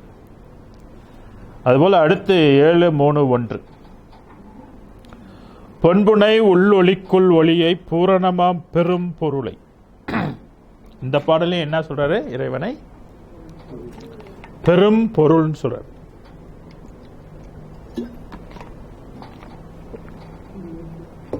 பெரும் பொருள்னாக்க அது மிக பெரிய பொருள்னு சொல்லு. பெரிய சைஸில் பெருசு இல்லது, அதோடைய தன்மையில் ஒரு ரொம்ப முக்கியமான பொருள், ஒரு பெரிய பொருளாக அது இருக்கின்றது. பெரும்பொருளை புனிதம் தன்னை. அந்த பொருள் எப்படி இருக்குது? புனிதமாக இருக்குது. இப்ப எல்லாம் புனிதமாக எங்க போயிட்டு புனிதமாகறாங்க? காசில போயிட்டு குளிச்சுட்டாக புனிதமாகிறாங்க. பொருள் என்ன பொருளா இருக்கிறாங்க? பொய்ப்பொருள். அதனால தான் வள்ளலார் சொன்னாரு, கங்கையிலே காவிரியில் 100 முறை மூழ்கி கணக்கற்ற திருக்கோயில் கால்தேய சுற்றி. கணக்கற்ற திருக்கோயில் கால்தேய சுற்றி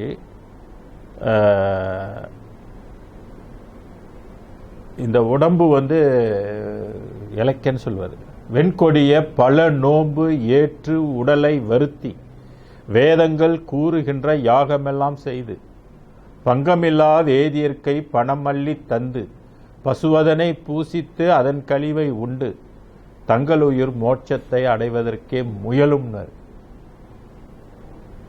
புனிதம் அடைஞ்சாதானே மோட்சம் போக முடியும். புனிதம் அடையலைன்னா எப்படி மோட்சம் அடைய முடியும்?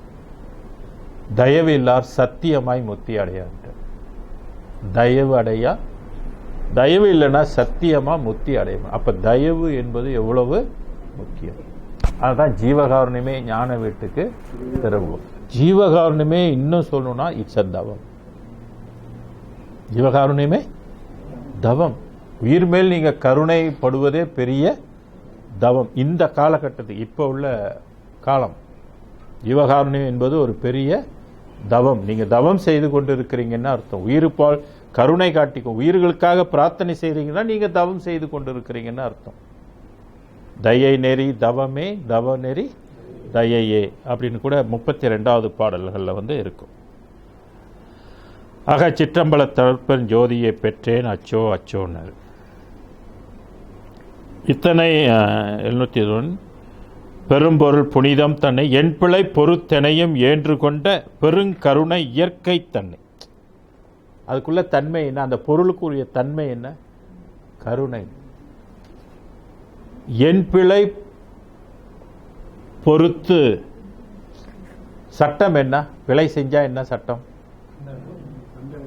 தண்டனையை அனுபவிக்கும். அதான் சட்டம். அதுக்கு தான் அந்த கிரகங்கள்லாம் இருக்குது. நம்ம என்ன பண்ணணுமோ அதுக்கு தகுந்த மாதிரி வாழ்க்கையை வந்து அது கொடுக்கும். அது நம்ம அது அந்த இதுக்குள்ளே வந்துட்டோம். ஸோ அந்த 9 கிரகங்களுக்கு நம்ம ஆட்பட்டு இருக்கிறோம். ஸோ அவங்கவுங்களுக்கு உள்ள தண்டனைகள் அது பெற்றுக்கொண்டே இருப்பாங்க. ஆனால் இதுக்கு இருக்கிற தன்மை என்ன? விலையை பொறுத்து கொள்ளும் இல்லைங்களா? பெருங்கருணை இயற்கை தன்னை. இதுக்கு இருக்கிற தன்மை பெருங்கருணை இயற்கை தன்னை. இன்பினை என் இதயத்திலே இருந்தருளும் பெரும் வாழ்வை. ஏன்னா அது உள்ளத்தில் வந்து கலந்துருச்சு இல்லையா, அதனால இதயத்தில் இருக்கின்றது சொல்ல. பெரு வாழ்வை என்னுள் ஓங்கும் அன்பினை. இது என்ன வாழ்வு கொடுக்கும்? பெருவாழ்வு. இந்த பெருவாழ்வுக்கு என்ன என்ன இலக்கணம்? எக்காலத்தும் எவ்விடத்தும் எவ்விதத்தும் எவ்வளவும் குறையாது. அப்படின்னா ஃபார் எவர் இல்லைங்களா? அதுதான் பெருவாழ்வுக்குரிய இலக்கணம். அப்போ பராபரை வாழ்வு வந்து பெருவாழ்வுன்னு சொல்ல முடியாது. என்னுள் ஓங்கும் அன்பினை, அவருக்குள்ள இருக்கின்ற இந்த அன்பு. ஜீவகாருண்யத்தோட லாபம் என்னன்னாக்க லவ், அன்பு. அப்ப அவருக்குள்ள இருக்கின்ற அன்பு. அப்ப உயிர்கள் பால் அவரை நினைக்க நினைக்க அவருக்கு நம்ம மேல என்ன ஆயிருப்போம்? அன்பு. அப்ப உய்யலாமா? உய்ய முடியாதா? உய்யலாம். அன்பினை சிற்றம்பலத்தின் அருட்பெரும் ஜோதியை பெற்றேன் அச்சோ அச்சோனர்.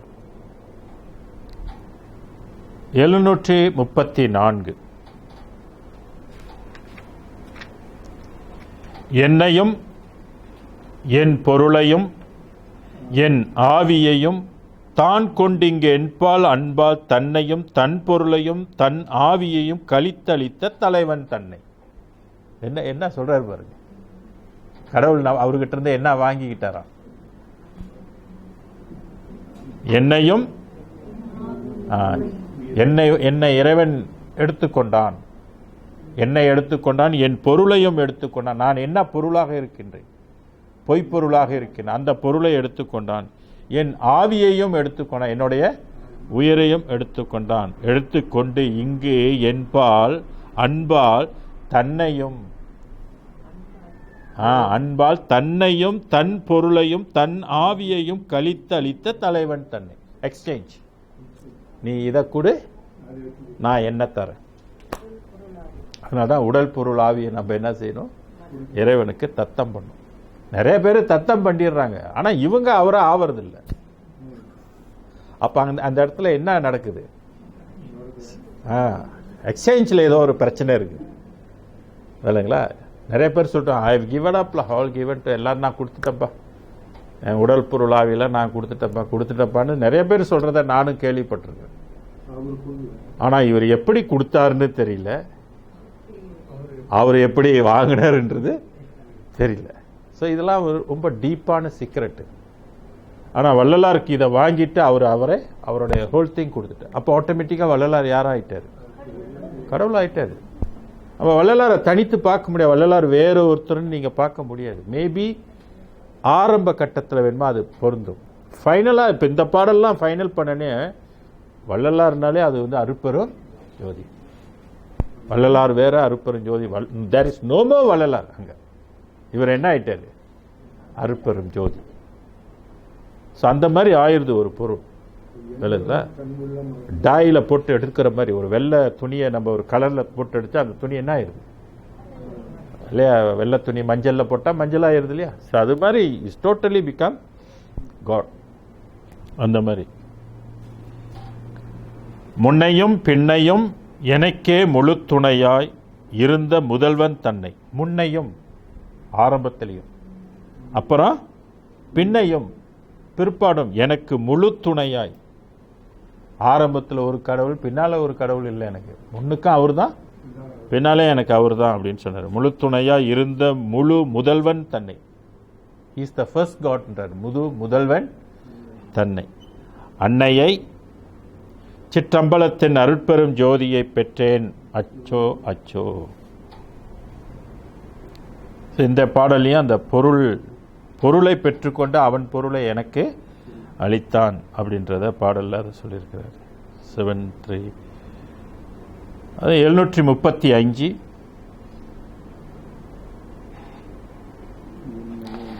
எண்ணலை வேறிரங்கலை நின் எண்ணமெல்லாம் தருகின்றோம் இன்னே என்றென் கண் நிரம்ப ஒளிகாட்டி கருத்தில் அமர்ந்திருக்கின்ற கருத்தன் தன்னை புண்ணியனை உள்ளத்தூரும் புத்தமுதை மெய் இன்பப் பொருளை.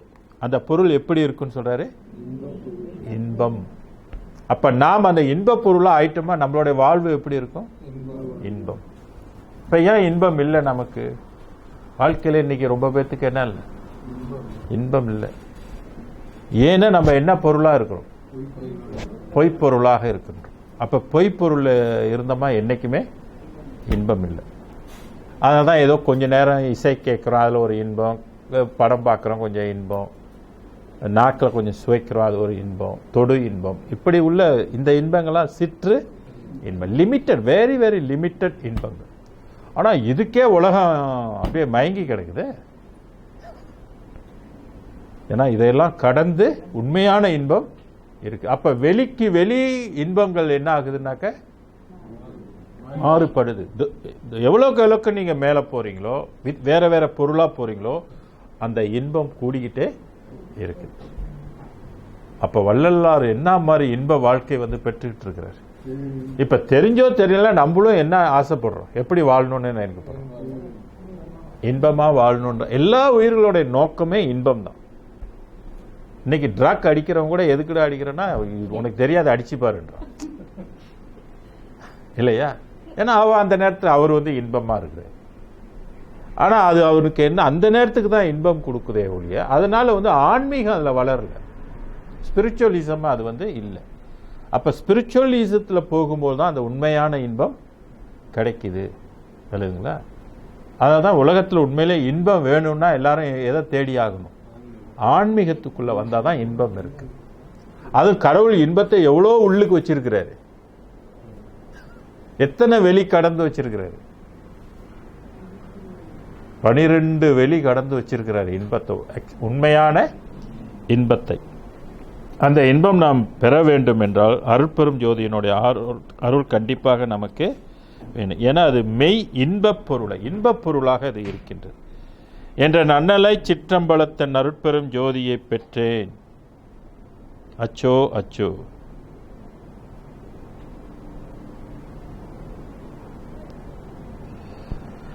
சாதியை, அடுத்த பாடல் பாருங்க. சாதியை நீள் சமயத்தை மதத்தையெல்லாம் விடுவித்து என் தன்னை ஞான நீதியிலே சுத்த சிவ சன்மார்க்க நிலைதனிலே நிறுத்தினானே. இது என்ன பண்ணும், எப்ப நீங்க மெய்ப்பொருளா ஆயிட்டீங்களோ நீங்க ஆட்டோமேட்டிக்கலா எந்த சாதிக்குள்ள வர முடியுமா, முடியாது. சமயத்துக்குள்ள முடியாது. மதத்துக்குள்ள முடியாது. எந்த மார்க்கத்துக்குள்ளேயும் இது அடங்குமானா அடங்காது. அதனால தான் சொன்னார், இது சன்மார்க்கம் என்பது சமய மதம் எல்லாம் கடந்தது. ஏன்னா அது பொருள் வேறு பொருள், உலகம் வேறு உலகம். இந்த சாதி சமயம் எல்லாம் எது பூமியில் அளவுக்கு ஒன்று வச்சுக்கிட்டு ஏதாவது ஒரு கூட்டம் போட்டுக்கிட்டு இருக்குது, நம்பிக்கிட்டு ஏமாந்துட்டு போய்கிட்டு இருக்குது. நீள் சாதியை நீள் சமயத்தினர். நீள் சமயம்னா நீண்ட காலமாக இருக்கின்ற சமயங்கள். எத்தனை சமயம் இருக்கு? 6 சமயம். இன்னைக்கு நடப்பில் என்ன சமயம் இருக்குது? புத்தர் சமயம், இஸ்லாமிய சமயம், இந்து சமயம், கிறிஸ்டியானிட்டி, இப்படிலாம் இருக்கு இல்லையா? 6 சமயங்கள் இருக்குது. இந்த 6 சமயங்களும் நீண்ட காலமாக இருக்கின்றது. மதம் என்பது ஆரந்தம் உள்ள அடங்கிடுச்சு. மதத்தை எல்லாம் விடுவித்து, அப்ப இதுல விடுவித்துன்னு சொன்னாக்கா இவர் அந்த பொருள் அல்ல. அதெல்லாம் விடுவித்துனா இவர் வேற பொருளா போயிட்டாரு. அதனாலதான் சொன்னாரு, நான் இதுக்கெல்லாம் உட்பட்டவன் அல்ல. விடுவித்து என் தன்னை ஞான நீதியில் சுத்த சிவ சன்மார்க்க நிலைதனில் நிறுத்தினானே. எங்க போய் நின்னாராம்? ஸ்டாப். எங்க போய் ஸ்டாப் பண்றது? அப்ப நம்ம பூலோகத்திலிருந்து ஸ்டார்ட் பண்ணி நம்ம போறோம்னாக்க எங்க போய் நிக்கணும்னு தெரியணும் இல்லையா? இப்ப ஒரு ஃபிளைட் எடுத்தா அந்த ஃபிளைட் எங்க போய் நிற்கும்? அதுக்கு ஒரு டெஸ்டினேஷன் இருக்கும் இல்லையா? லேண்டிங். ஸோ கரெக்டாக எத்தனை ஹவரில் அது போய் அங்கே போய் லேண்ட் பண்ணிடும். இப்போ ஒரு பஸ் எடுக்கிறோம், எங்கே போய் நம்ம நிற்கணும் அப்படின்னு இருக்கும். இப்போ நம்ம கிளாஸ் முடிஞ்சிருச்சு, அவங்கவுங்க எங்கே போய் நிற்பாங்க? அவங்கவுங்க வீட்டில் போய் நீங்கள் நிற்கணும். ஸோ அந்த மாதிரி இந்த இன்டர்னல் ட்ராவலிங்கில் இல்லைங்களா, கடந்து உள்ளுக்கு போகிறோம். எது வரைக்கும் எங்கே போய் நிற்கணுன்ற ஒரு எல்லை உண்டு. அந்த எல்லையை பெருமான் நீங்க சொல்றாரு, எந்தனை ஞான நீதியில் சிவ சுத்த சன்மார்க்க நிலைதனி. அப்போ சன்மார்க்கத்தினுடைய நிலை ரொம்ப ரொம்ப சமய நிலைகள் வேறு, மத நிலைகள் வேறு, சன்மார்க்கத்தினுடைய நிலை வேறு. நிலைதனில் நிறுத்தினானை பாதியை ஒன்றானவனை பரம்பரனை பராபரனை பதி அனாதி ஆதியை சிற்றம்பலத்தின் அருட்பெரும் ஜோதியை பெற்று பாதியாக இருக்கின்றது, ஒன்றாக இருக்கின்றது, பரம்பரமாகவும் இருக்கின்றது, பராபரனாகவும் இருக்கிறது, பதியாக இருக்கின்றது, ஆதியாக இருக்கின்றது, அனாதியாகவும் இருக்கின்றது. இப்படிப்பட்ட இறைவன் பெற்றேன் அச்சோ அச்சோன்னார். நான் அடுத்த பாடல் 336 மணி 740.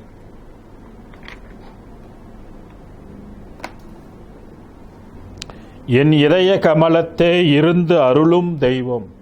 யாருக்கு யாருக்கு அது ஆட்கொண்டுருச்சோ அவங்க உள்ளத்துல இருந்து அருள் செய்யும். அப்ப முதல்ல உள்ளத்துக்கு வரணும். உள்ளத்துக்கு வரணும்னா உள்ளம் எதை யாரை நினைக்கணும்? அது என்ன நினைக்குது? இப்ப நம்ம உள்ளத்துல எல்லா தெய்வத்தையும் நினைப்போம், எல்லா கடவுளும் ஒன்று தான் அப்படின்னு எல்லாத்தையும் நினைப்போம். இது வருமா? வராது. சிறுநெறியில் உள்ளதை நினைச்சா இது நீ போ அப்படின்ட்டு ஒதுக்கி விட்டு. அப்ப இது உள்ளத்துல எப்படி நினைக்கணும்?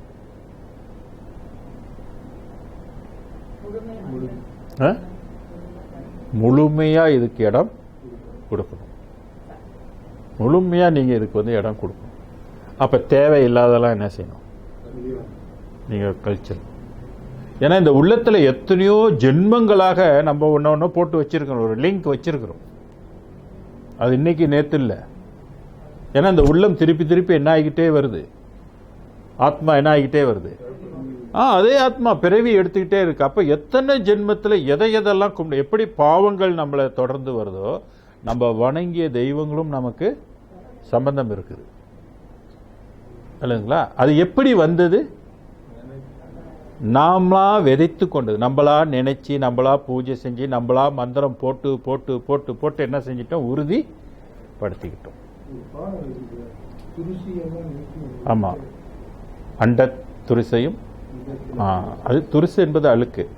இது நான் என்ன சொல்றேன், நம்மளா தேடிக்கொண்டு நம்ம இதை நம்பி நம்பி நம்பி நம்பி என்ன செஞ்சிட்டோம்? எத்தனை ஜென்மத்தில். இப்ப இந்துயிசம்னாக்க நீங்க முக்கியமா என்னென்ன கும்பிடுவாங்க? சிவனை கும்பிடுவாங்க, முருகனை கும்பிடுவாங்க. மணி இது எத்தனையோ தெய்வங்கள்லாம் இருக்குது. அதில் அவங்களுக்கு ரொம்ப பிடிச்ச தெய்வங்கள்லாம் வேறு, இஷ்ட தெய்வங்கள்லாம் வேறு சொல்லுவாங்க. விளங்குங்களா? அப்போ இதே போட்டு நீங்கள் போட போட போட அந்த வைப்ரேஷனுக்கு தானே அங்கே இருக்கும். அப்போ இந்த மாதிரி வைப்ரேஷன் இருந்துச்சுன்னாக்க இந்த ஜென்மத்திலையும் நம்ம அதையே திருப்பி திருப்பி பண்ணிட்டு இருந்தால் இது வருமா? கிடைக்காது. ஸோ நம்ம விளங்கி என்ன செய்யணும்னாக்க இப்போ நீங்கள் திருப்பி என்ன செய்யணும், மறுபடியும் அருட்பெருஞ்சோதின்னு நீங்கள் திருப்பி போட்டாகும். ஏன்னா இந்த அருள் வேறு, இந்த லிங்க் வேறு. சரிங்களா? அப்போ மனசில் நீங்கள் இதை போட போட போடத்தான் அது என்ன செய்யணும்னா இது மனதில் ஆட்கொள்ளும். புரியுதுங்களா? அதுதான் சொன்னார், என் இதய கமலத்தே இருந்து அருளும் தெய்வம் என் 2 கண்மணிக்குள் இளங்குகின்ற தெய்வம். எங்கே கலக்கும்? கண். இது புறப்புறம். அகத்தில் கலக்கும், அகப்புறத்தில் கலக்கும், புறத்திலையும் கலக்கும். புறப்புறம் கம்ஸ் அண்டர் சென்சஸ். பார்க்கறது, மூக்கு, காது, நாக்கு, இதிலெல்லாம் ஒரு பொன்னடி என் சென்னியிலே பொருந்த வைத்த தெய்வம். அதான் ஆட்கொள்வது. பொன் அடி, இறைவனுடைய ஒளியை நம்மளுடைய புருவ மத்தியில் கிளான்ஸ் இருக்குல்ல, பியூட்டிட்டரி கிளான்ஸ் இருக்குல்ல, அந்த இடத்துக்கிட்ட கொண்டாந்து இது என்ன செய்யணும்னா பொருந்த வைக்கும். இது இப்படிலாம் எங்கேயும் வராது, இந்த ரூட்லலாம் எங்கேயுமே வராது. இது மனம், அந்த மனதுக்குள்ளே வெளிகள் இருக்கு இல்லையா, இத்தனை வெளிகள்லாம் கடந்துருக்கு இல்லையா, அது உள்ளுக்கு இருந்து நமக்குள்ள கரெக்டாக புருவ மத்தியில் வச்சிடும். ஒரு சிறு ஒளி பட்டா கூட போதும், உடனே நமக்குள்ள அது காரியப்பட்டுரும். அது அண்டமெல்லாம் பரவி இருக்குது அந்த ஒளி. ஒரு சிறு ஒளி நமக்குள்ள வச்சா போதும். ஒரு பெரிய பஞ்சு இருக்கிற வீட்டை ஒரு சிறு நெருப்பு கொத்தி வச்சா என்ன ஆகும்? பற்றிக்கிட்டு எரியுது இல்லையா, எல்லாம் எரிஞ்சுதா போகுது இல்லையா. அது மாதிரி ஒரு பெரிய ஊதுபத்தியை வச்சுட்டு மேலே கொஞ்சம் நம்ம நெருப்பு வச்சு விட்டா என்ன ஆகும்? அது வெளியே எரிஞ்சிக்கிட்டே வந்துடும். அதுபோல் இது உள்ளுக்கு இருந்து இத்தனை வெளிகளுக்குள்ளே இருந்து இத்தனை வெளிகளையும் கடந்து அஞ்ஞான வெளிக்குள்ளே என்ன செஞ்சிருது, பூர்வ மத்தியில் உட்காந்துக்குது. அது வருதுன்னா சாதாரண விஷயமா? அதனால தான் நம்ம அந்த இடத்துல நினச்சி என்று வருமோ, நாளைக்கு வருமோ, என்று வருமோ, இந்த இடத்துல நீங்கள் வெயிட் பண்ணணும். நீ வான்னு சொல்லி இந்த இடத்துல நம்ம கூப்பிடணும். வருகன்னு கூப்பிடணும். அணைக வருதுலே பாடல்ல, அணைய வாரீர்னு அந்த பாடல் இருக்கு. அதெல்லாம் நமக்கு அமைச்சு கொடுத்துருக்கிறாரு வள்ளலார். ஆக பொன்னடி, இதை தான் தீட்சைன்னு சொல்றது. பொன்னடி என் சென்னியிலே பொருந்த வைத்ததை. வள்ளலாருக்கு என்ன ஒரு வாய்ப்புனாக்க, இவரை கருவிலேயே அது பொருந்திருச்சு. நான் ஏன் நம்ம இப்போ இந்த முயற்சி போடணும்னு சொன்னால், ஒரு கால் இன்னைக்கு நமக்கு இது கிடைக்காம இருக்கலாம். ஆனால் இன்றைய உழைப்பை வைத்து நாளைக்கு கருவில் கூடுறதுக்கு வாய்ப்பு இருக்கா இல்லையா? உங்களோட உரிமை. அப்போ நம்ம என்னடா இன்னைக்கு கிடைக்கலையே, என்னடா இப்படி இருக்குமே நம்ம செய்யக்கூடாது. நம்ம வேலை என்ன? முயற்சி நம்ம போட்டுக்கிட்டே வரணும். கடவுள் கட்டாயம் என்னை கூட்டிகிட்டு போயே ஆகணும், நான் விட மாட்டேன் அப்படின்ட்டு இருக்கணும். நீ விட்டுட்டேன்னா அடுத்த ரவுண்டு நான் வருவேன், நான் அடுத்த ரவுண்டு உன்னை கண்டிப்பாக தேடுவேன். ஆமாம், இறைவனும் சத்தியம் பண்ணி கொடுத்துருக்காரு, என்னை நம்பிட்டா நான் உன்னை கைவிட மாட்டேன். 5 சத்தியம் பண்ணி கொடுத்துட்டாரு. அப்புறம் என்ன பயம் நமக்கு? அது குற்றம் செய்தல் எனக்கு இயல்பேன்னு வேற போட்டு விட்டாரா? அப்போ இறைவன் குற்றங்களையெல்லாம் ஏற்றுக்கொள்வது. ஸோ அப்போ அவர் எதை பார்க்கல? குற்றத்தை பார்க்கல. ஆனால் நீ என்ன எந்த அளவுக்கு நம்பி இருக்கிற அதுதான் பார்க்குறாரு. என்னை நீ எந்த அளவுக்கு நல்லா தெரிஞ்சுக்கிட்டியோ நானும் உன்னை தெரியும். அறிந்தாரை அறிந்தானே. So you must know. இப்போ சும்மா அறிய முடியாது. அங்கேருந்து நம்ம 0ல் சொந்தமாக அறியினா எப்படி அறியறது? அறிஞ்சு கொள்வாங்களா? அப்போ எங்கே போய் படிச்சுக்கணும்? எங்கே போய் படிச்சுக்க போறீங்க? எங்கே உங்களுக்கு பாடம் இருக்குது? கடவுளை பற்றி, இந்த கடவுளை பற்றி தெரிஞ்சுக்கிறதுக்கு உங்களுக்கு யார் சொல்லி கொடுக்குறா? ஆள் இல்லை, மிக மிக குறைவு. உலகத்திலே ஆள் இல்லை. ஏற்கனவே வள்ளலார் சொல்றாரு, இந்த கடவுளை சொல்றதுக்கு விண்ணுலகத்திலும் ஆள் இல்லை, மண்ணுலகத்திலும் ஆள் இல்லை. ஒரு நூற்றாண்டு ஆள் இல்லை. இப்போ ஏதோ ஒரு ஆள் அங்கங்கே இருந்து இதை பற்றி பேசிக்கிட்டு இருக்கிறாங்க. ஏதோ நம்ம அறிவுக்குள்ளதை ஏதோ விளக்கிக்கிட்டு இருக்கிறோம். இது ஒன்றும் பெரிய அறிவுன்னு நம்ம சொல்ல முடியாது. இது ஒரு சின்ன அறிவில் நம்ம இதை தெரிஞ்சுக்கொள்கிறோம். கட்டாயம் தெரிந்தே ஆகணும். நீங்கள் தெரியலனாக்கா கடவுளும் என்ன செய்வார்? தெரியாத மாதிரி இருப்பார். அப்போ நம்ம அவர்கிட்ட என்ன கேட்கணும்? நான் உன்னை தெரிஞ்சுக்கணும், எனக்கு நீ வாய்ப்பு கொடு, பிடிச்சிக்கணும், விடக்கூடாது. ஆக பொன்னடி என் சென்னையிலே பொருந்த வைத்த தெய்வம் பொய்யாத தெய்வம். பொய்யாத தெய்வம். மற்ற தெய்வம் மாதிரி இல்லை. மற்ற தெய்வம்லாம் என்ன ஆயிரும்? பொய்த்து போயிடும். ஒரு காலத்தில் இருந்து ஒரு காலத்தில் அந்த தெய்வம் செத்து போகும். ஆனால் இது பொய்த்து போகாது. எத்தனை கோடி யுகமானாலும் இந்த தெய்வம் பொய்த்து போகாது. இதுதான் நம்ம மனித குலத்துக்கு உள்ள தலை விதி. இந்த காலகட்டத்தில் தான் இதை அறியணும் அப்படின்றது. அதுலேயும் இதில் ஒரு சிறப்பு என்னன்னா, இந்த ஒரு சிறு கூட்டம் இப்போ தான் அறியணுன்றது நமக்குள்ள விதி. ஏன் இதே ஒரு 50 வருஷத்துக்கு முன்பு நம்ம அறிஞ்சிடக்கூடாதா? இல்லை ஒரு 10 வருஷத்துக்கு முன்பு அறிஞ்சிக்கூடாது? இந்த இப்போ உள்ள காலகட்டத்தில் தான் இது அறியணும். நான் இந்த வாய்ப்பு கூட எல்லா உயிர்களுக்கும் கிடைச்சிருக்கானா தெரியல, நமக்கு தெரியல. அதுக்கு எப்போ கிடைக்கும்? அதனால தான் நம்ம வேண்டணும், எல்லா உயிர்களுக்கும் உன்னை கிடைக்கணும், எல்லாருக்கும் உன்னை தெரியணும், எல்லாருக்கும் உன்னை தெளிவு அடையணுன்றது நம்ம வேண்டலாம். அது நமக்கு நல்லது. பொய்யாத தெய்வம், இடர் செய்யாத தெய்வம். இது நமக்கு எந்த விதமான இடரும் துன்பமும் செய்யாது. அந்நியம் அல்லாத தெய்வம். அந்நியம்னாக்க இது எங்கேயோ உள்ள தெய்வம்னு சொல்றதுக்கு இல்லை. இது ரொம்ப நமக்குள்ள அந்நியம்னா நமக்குள்ளே இருக்கின்ற ஒரு தெய்வம். அறிவான தெய்வம். இது எப்படிப்பட்ட தெய்வம்? அறிவான தெய்வம். ஆனால் அந்த அறிவு நமக்கு காரியப்படுதா? இல்லை.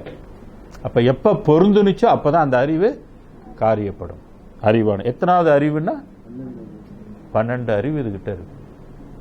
அதே மூலாதாரத்திலிருந்து எழுப்பணுமா எத்தனை அறிவு?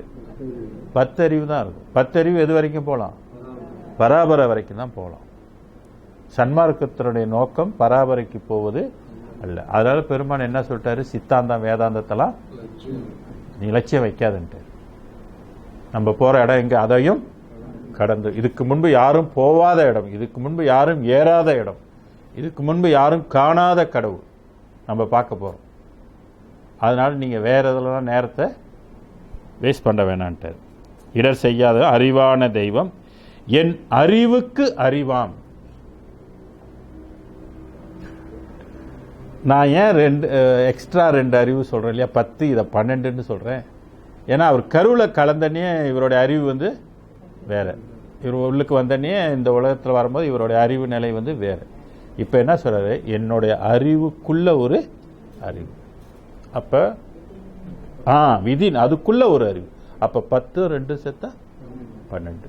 ஸோ இதுதான் சான்று. நான் 12 அறிவுன்னு சொல்றேன்னாக்க என் அறிவுக்குள் ஒரு அறிவு. என் அறிவுக்கு அறிவாம் என் அன்பான தெய்வம், செந்நிலையில் செம்பொருளாய் திகழ்கின்ற தெய்வம். அதுதான் பாயிண்ட். இந்த இடத்துல என்ன சொல்றாரு? செம்பொருளாக இருக்கின்றது, செம்மையான பொருளாக இருக்கின்றது.